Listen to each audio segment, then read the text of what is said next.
हो चुका था कि उसे पत्नी और घर का कोई स्मरण नहीं रहा था। दुकान के काम से उसे फुर्सत ही नहीं मिलती थी। संतोषी माता ने उस बेटे की इतनी व्यस्तता देखकर बहुत परेशान हुआ। तब बहुत सोचकर संतोषी माता ने उस बेटे को स्वप्न में दर्शन देकर कहा, धनी साहूकार सो रहा है या जाग रहा है? वह बोला, हे माता, मैं जाग नहीं रहा और सो भी नहीं रहा, आप मेरे लिए आज्ञा करें। संतोषी माता ने कहा, तूने परदेश में आकर इतना धन कमाया, पर क्या तुझे अपनी पत्नी का भी कुछ स्मरण है? उसने कहा, हे माता, मुझे अपने पत्नी का तो स्मरण है, लेकिन इस दुकान से कहीं आने जाने का मुझे अवकाश ही नहीं मिलता। आप देखो ना, सारा रुपया व्यवसाय में लगा हुआ है। जब तक सारा रुपया वापस नहीं आ जाता, मैं अपने घर कैसे जा सकता हूँ? संतोषी माता ने कहा, कल सुबह उठकर संतोषी माता का नाम लेकर मंदिर में घी दीपक जलाकर पूजा करना और दुकान पर जाकर संतोषी माता के नाम का दीपक जलाकर प्रणाम करके काम शुरू करना। शाम होते होते उधार दिया धन लौट आएगा। इतना कहकर संतोषी माता उसके स्वप्न से अंतर ध्यान हो गई। सुबह उठकर उसने अपने मित्रों से स्वप्न की बात कही। वे सब उसका मजाक उड़ाने लगे, लेकिन उसका मन नहीं माना। उसने संतोषी माता पर पूरा विश्वास करके मंदिर में जाकर घी का दीपक जलाया। दुकान पर भी दीपक जलाकर संतोषी माता का स्मरण करके काम शुरू किया। उस दिन संतोषी माता की अनुकंपा से सचमुच चमत्कार हो गया। उधार सामान ले गए लोग जल्दी जल्दी रुपया लौटाने लगे। देखते ही देखते रुपयों का ढेर लग गया। शाम तक सारा धन लौटाया, दुकान का सारा सामान भी हाथों हाथ बिक गया। तब संतोषी माता को नमस्कार करके हुआ अपने घर लौटने की तैयारी करने लगा। उधर सातवें बेटे की पत्नी प्रतिदिन की तरह जंगल से लकड़ियां काटकर घर की ओर लौट रही थी। लकड़ियों का बोझ अधिक होने के कारण उसने मंदिर के पास गट्ठर उतार कर मंदिर के चबूतरों पर बैठकर थोड़ा सा विश्राम किया। तभी उसे दूर से धूल उड़ती हुई दिखाई दी। उसने संतोषी माता से पूछा, हे माता, आज यह धूल कैसी उड़ गई है? माँ ने प्रसन्न होते हुए कहा, आज तुझे तेरी पूजा का फल मिलेगा।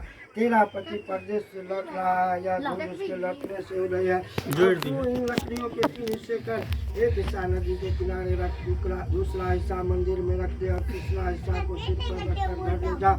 तेरा पति लकड़ियां देखकर रुकेगा, लकड़ियां जलाकर भोजन बनाकर खाएगा। अपने घर जाएगा तो घर पहुंचकर लकड़ियों का गट्ठर आंगन में डालकर कहना, सासू जी, लकड़ियों का गट्ठर ले आई हूँ, चोकर की रोटियां और नारियल की कटोरी में पानी दे दो। फिर पूछना, आज घर में कौन मेहमान आया है? संतोषी माता की बातें सुनकर बहू बहुत खुश होती हुई घर की ओर चल पड़ी। कुछ देर बाद उसका पति वहाँ पहुँचा और लकड़ियों का ढेर देखकर उसने वहाँ भोजन बनाकर खाया। फिर कुछ देर विश्राम करके घर पहुँचा। उधर बहू ने लकड़ियों के गट्ठर जमीन पर डालते हुए जोर से आवाज लगी, सासू जी, लकड़ी ले लो और चोकर की रोटियां दे दो, नारियल की कटोरी में पानी दे दो। आज घर में कौन मेहमान आया है? यह सुनकर उसकी बुढ़िया सास बोली, बहू, ऐसा क्यों कहती? तेरा ही पति के परदेश से आया है। नहा धोकर मीठी खीर खा, नए कपड़े पहनकर पति के पास बैठ। उसके पति ने कमरे की खिड़की से सब कुछ देखा और सुना। उसने कमरे से बाहर आकर भिखारी की तरह खड़ी अपनी पत्नी को देखकर कहा, माँ, यह औरत कौन है? माँ ने कहा, बेटा, यह तेरी बहू है। जब से तू परदेश गया है तभी से इसने ऐसा हाल बना लिया है। सारा दिन गांव में ऐसे ही जानवरों की तरह घूमती फिरती है, घर का कोई काम नहीं करती और नारियल की कटोरी में पानी मांग रही है। सातवां बेटा गंभीर होकर बोला, माँ, मैंने इसकी सारी बातें स्वयं अपनी कानों से सुनी है। मुझे बराबर वाले दूसरे घर की ताली दे दो, मैं उसी घर में रहूँगा। बुढ़िया माँ ने उस बेटे को दूसरे घर की ताली दे दी। वो अपनी पत्नी के साथ उस घर में आनंद से रहने लगा। उसके पास धन की कोई कमी न थी। उसने घर को महल जैसा सुंदर बना दिया। अगले शुक्रवार को उसकी पत्नी ने कहा, प्राणनाथ, मैं संतोषी माता का व्रत करती हूँ। संतोषी माता की अनुकंपा से ही मेरे सब काम पूरे हुए। अब मैं व्रत का उद्यापन करना चाहती हूँ। पति ने कहा, अवश्य उद्यापन करो, मैं उद्यापन के लिए सब सामान एकत्र करता हूँ। बहू ने अपनी जेठानियों के लड़कों को भोजन के लिए बुलाया। सभी जेठानियाँ उसकी धन संपत्ति और वैभव से ईर्ष्या करने लगी। जेठानियों ने अपने बच्चों को सिखा दिया कि तुम भोजन के समय खट्टी चीजें मांगना। ये नहीं चाहती थी कि उसका उद्यापन पूरा हो। संतोषी माता की पूजा के बाद जब बच्चों को भोजन के लिए कहा गया तो सब मिठाई मांगने लगे, खटाई मांगने लगे। बहू ने कहा, खटाई किसी को नहीं मिलेगी। तब सभी बच्चे उसे ऐसे मांगने लगे। बहू उनकी बुरी भावना के बारे में कुछ न जानती नहीं थी। उसने बच्चों को पैसे दे दिए। बच्चे दौड़ते हुए बाजार में गए और इमली लेकर खाने लगे। बच्चों को पैसे देने और उनके इमली खाने से संतोषी माता क्रोधित हो गई। उनके प्रकोप से उसी समय राजा के सैनिक 7वें बेटे की दुकान पर पहुंचे और उसे पकड़ कर ले गए। भोली बहू रोने लगी, जेठानियाँ ताने देने लगी, अरे बेईमानी से कमा कर धन लाया था, इसलिए राजा के सिपाही पकड़ कर ले गए। अब बंदी गृह में रहना पड़ेगा, साथ ही राजा सारा धन भी छीन लेगा। 7वें बेटे की बहू रोती हुई संतोषी माता के मंदिर गई और उनके चरणों में सिर रखकर प्रार्थना करने लगी, हे संतोषी माता, मुझसे कौन सी भूल हुई? आपने किस अपराध की इतनी बड़ी सजा दी है? संतोषी माता ने तुरंत प्रकट होकर कहा, बेटी, तूने उद्यापन में बच्चों को पैसे देकर बहुत बड़ी भूल की है। उन पैसों से बच्चों ने खटाई खाकर तेरे व्रत को नष्ट किया है। बहू रोते रोती बोली, माँ मुझे क्षमा कर दे, मैं बच्चों की बातों में सब भूल गई थी। अब मैं दोबारा उद्यापन करूंगी, अब कोई भूल नहीं करूंगी। संतोषी माता ने कहा, जब तू दोबारा विधिवत उद्यापन करेगी तो तेरी मनोकामना अवश्य पूरी होगी। मंदिर से घर लौटते हुए रास्ते में उसे उसका पति वापस आता हुआ मिल गया। बहू ने पूछा, राजा के सैनिक आपको क्यों पकड़ कर ले गए थे? वह हंसते हुए बोला, मैंने इतना दिन कमाया था, उसका कर टैक्स नहीं दिया था, इसीलिए राजा ने मुझे बुलाया था। अगले शुक्रवार को उद्यापन के लिए बहू ने लड़कों को भोजन के लिए बुलाया। उधर जेठानियों ने पुनः अपने लड़कों को भोजन में खटाई मांगने के लिए सिखा दिया। संतोषी माता की पूजा के गुड़ और चने का प्रसाद मांगकर बहू ने सब प्रसाद ग्रहण किया। बच्चों को जब भोजन के लिए बिठाया और खीर पूरी हलवा मिठाई खाने के लिए कहा तो बोले, हमें खीर पूरी हलवा अच्छा नहीं लगता, हमें तो खट्टी चीज़ें खाने को दो।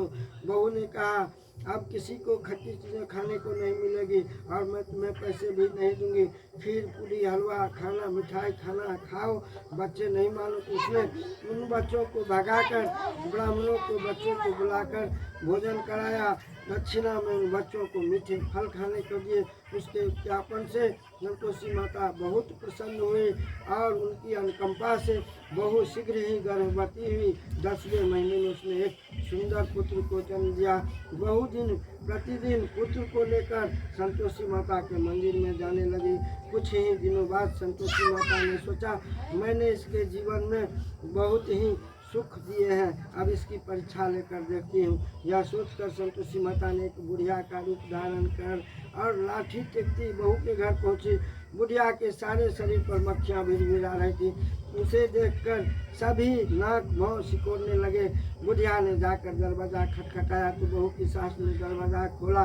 उसे देखते ही जोर से चिल्लाई, अरे लड़को, इस गंदी बुढ़िया को भगाओ, ये मुझे तो ये कोई चुड़ैल नजर आती है, इसे भगाओ नहीं तो यह किसी को खा जाएगी। लड़के उठकर भागने लगे और उन्होंने अपने घर के दरवाजे और खिड़कियाँ बंद कर ली।